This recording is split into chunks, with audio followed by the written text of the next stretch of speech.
제가 산후우울증을 겪을 때 가장 위로가 됐던 말이 하나 있어요. 바로 울지 마. 바로 울지 마. 괜찮아. 너 지금 충분히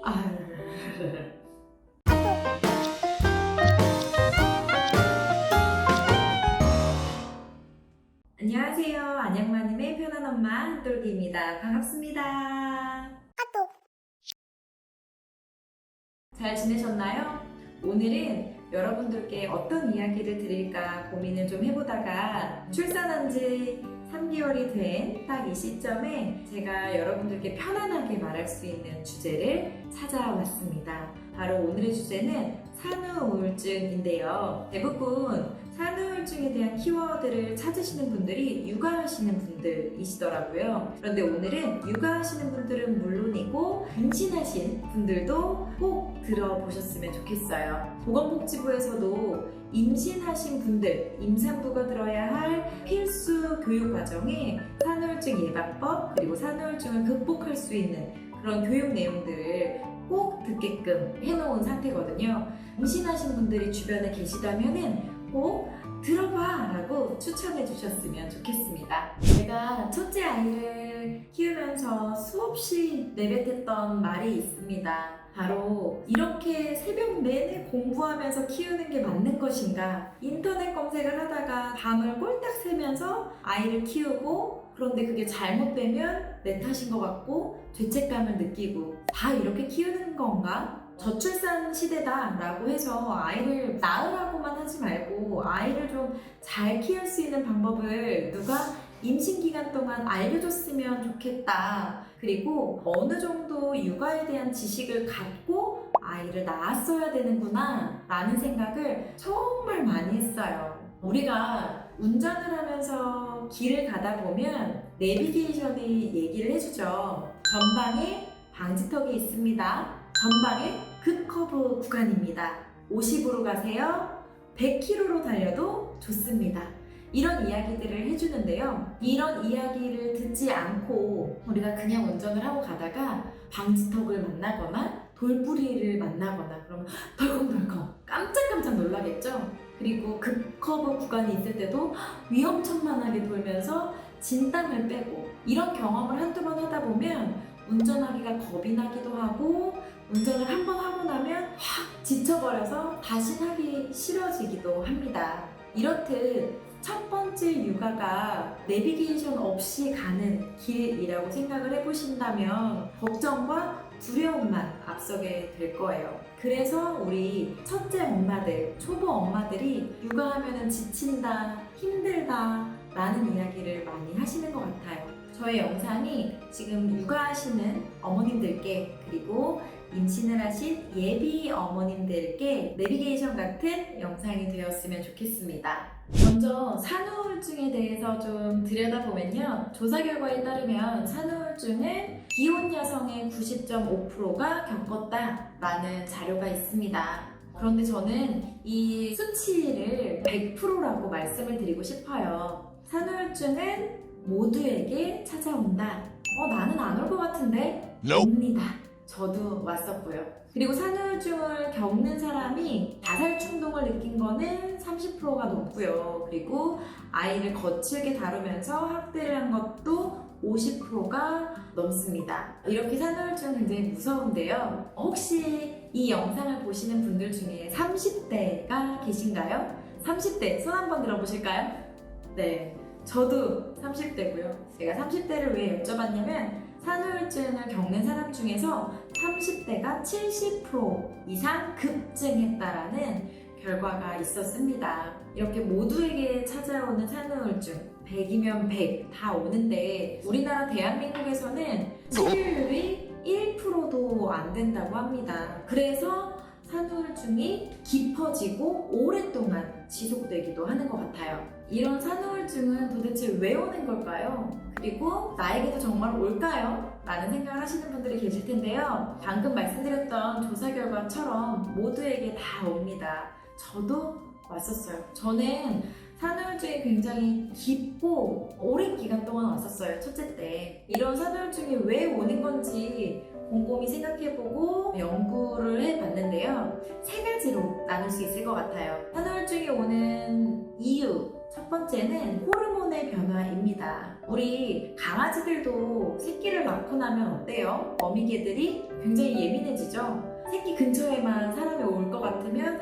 막 짖으려고 그러고 으르렁대고 하잖아요. 그런 것처럼 출산을 하게 되면 잘 보호하고 싶다라는 그런 마음과 내 몸 상태가 굉장히 좋지 않기 때문에 당연히 호르몬의 변화로서 산후우울증이 찾아오게 됩니다. 그리고 두 번째는 변화된 일상이에요. 사람이 갖춰야 할 가장 기본적인 삶의 요소, 본능적인 욕구가 충족되지 않는 일상으로 변하게 됩니다. 첫 번째는 바로 먹는 것이 자유롭지 않게 되죠.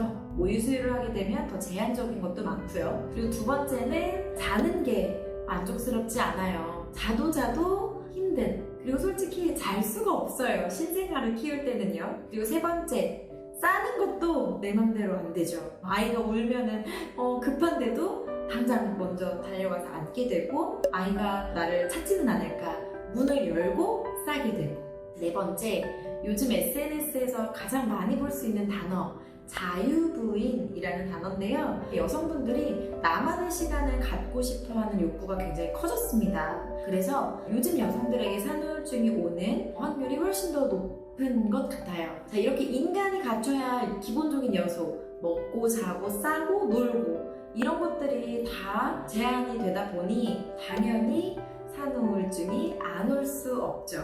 그리고 세 번째는 아무도 나에게 출산 후에 이렇게 될 거야 라는 걸 자세히 알려주지 않았어요.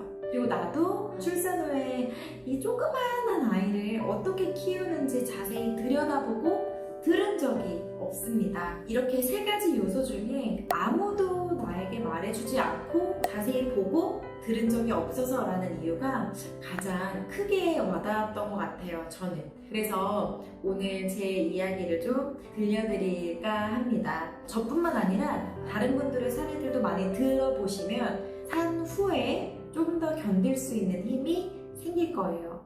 저는 첫째를 낳고 조리원에 2주 있고요. 그리고 친정으로 갔어요. 그런데 저는 사실 친정엄마랑 오랜 시간 같이 있으면 꼭 싸우게 되더라고요. 그래서 친정에서 조리를 하지 않으리라 힘들어도 어떻게든 내 입으로 해봐야겠다 라는 마음이 굉장히 컸습니다. 그런데 저희 신랑이 감기에 걸렸지 뭐예요. 그래서 피난가다시피 급하게 온 짐을 다 싸가지고 친정으로 갔어요. 친정으로 가서 이게 조리를 하는데 친정에 있으면 부모님들께서 저와 아이를 케어해 주시는 이런 모습을 바라보는 게 마음이 편치는 않더라고요. 저희 부모님은 두 분 다 일을 하고 계셨거든요. 그래서 낮에는 잠깐 일을 하고 돌아오셔서 애기 빨래도 손빨래로 하시고 그리고 제 밥도 계속 챙기셔야 되고 등등 이렇게 저를 케어하는 모습이 보기가 좋지 않았어요. 왜냐면 괜히 부담을 드리고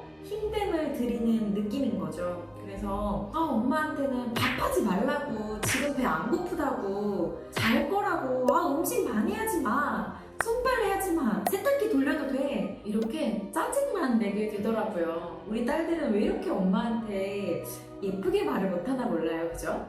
이렇게 짜증을 내고 방에 들어오면 또 미안한 마음에 울고 이유 없이 눈물이 확 흐르는 그런 시기가 있었습니다. 이때는요, 어떤 말도 위로가 되지 않더라고요. 친구가 놀러와서 애기 너무 예쁘다, 혹은 너 잘 지내는 것 같다, 피부가 되게 좋아졌네, 이런 이야기를 해도 하나도 위로가 되지 않았어요. 나도 그랬어? 라는 말조차 사실 위로가 되지 않았습니다. 근데 제가 산후우울증을 겪을 때 가장 위로가 됐던 말이 하나 있어요. 바로 울지 마, 괜찮아, 너 지금 충분히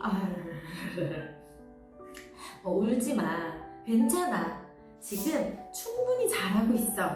이 말이 산후우울증을 겪을 때 가장 마음을 좀 따뜻하게 안아주는 말이었던 것 같아요. 사실 어려운 말이 아니거든요. 그런데 주변에서 이 얘기를 잘 안 해주시더라고요. 그리고 이 영상을 보시는 분들도 아마 공감하실 거예요. 집에 놀러 오면 다 애기만 보고 가죠. 애기 너무 예쁘다 하고 우리 얼굴 보고 뭐라 그래요? 많이 힘들지. 누가 봐도 힘든 얼굴이니까. 그렇게 얘기하고 가죠. 너 지금 잘하고 있어. 걱정 마. 아이 진짜 잘 키우는구나. 너 너무 멋있다. 이런 이야기, 내 노고를 인정해주는 이야기를 아무도 사실 해주지 않아요. 이 시기에 우리가 꼭 들어야 되는 말이 바로 인정해주는 말이거든요. 근데 이 말을 생각보다 많이 안 해주거든요. 그래서 지금 임신을 한 분들이시라면 주변 분들에게 미리 얘기를 좀 해놓으셨으면 좋겠습니다. 엄마, 아빠, 혹은 남편에게도 나 아기 나면 육아하는 동안 나한테 꼭 얘기해줘. 나 잘하고 있다고. 나 그때 굉장히 힘들 것 같아. 그때 내가 얼마나 힘든지 인정해주는 말을 꼭 해줬으면 좋겠어. 나 너무 잘 이겨내고 있다고 말해줘.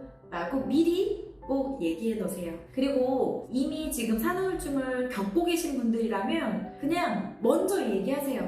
자기야, 나 지금 너무 힘들어. 근데 지금 이 정도면은 잘하고 있는 거 아니야? 충분히 잘하고 있다고 꼭 말 좀 해줘. 나 괜찮은 사람이라고 말 좀 해줘. 라고 미리 얘기하세요. 그러면 주변 지인들이 아무도 아니 너 지금 되게 못하고 있는데? 라고 할 사람 없을 거예요. 남편도 친정 부모님, 시댁 부모님 혹은 친한 지인분들께 꼭 어떻게 해서든 들으시면 해소가 됩니다. 이 우울감이라는 거는요, 내가 지금 열심히 하고 있는데 아무것도 보상받지 못하고 인정받지 못하고 알아주지 않는 것 같은 마음에서 오는 거기 때문에 내가 미리 말하고 듣는 거지만 그래도 충분히 잘 해내고 있어 라는 말을 듣게 되면 싹 해소가 되거든요. 그래서 오늘 이 영상을 보신 후에 꼭 들을 수 있게끔 내가 노력하시면 좋을 것 같아요.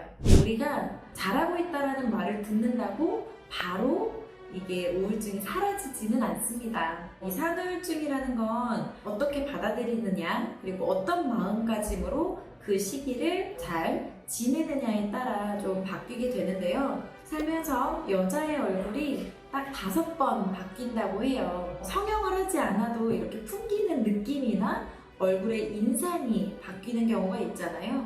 첫 번째는 중학교 이런 사춘기 때. 근데 요즘엔 좀 빨리 오죠. 사춘기가 4학년, 5학년 굉장히 못생겨지고 미운 그런 사춘기 때 얼굴이 한번 바뀌고요. 또 두 번째는 20대가 됐을 때 처음 사회에 나가면서 예쁘게 꾸미면서 나의 첫 모습을 발견하는 그 시기에도 바뀌게 됩니다.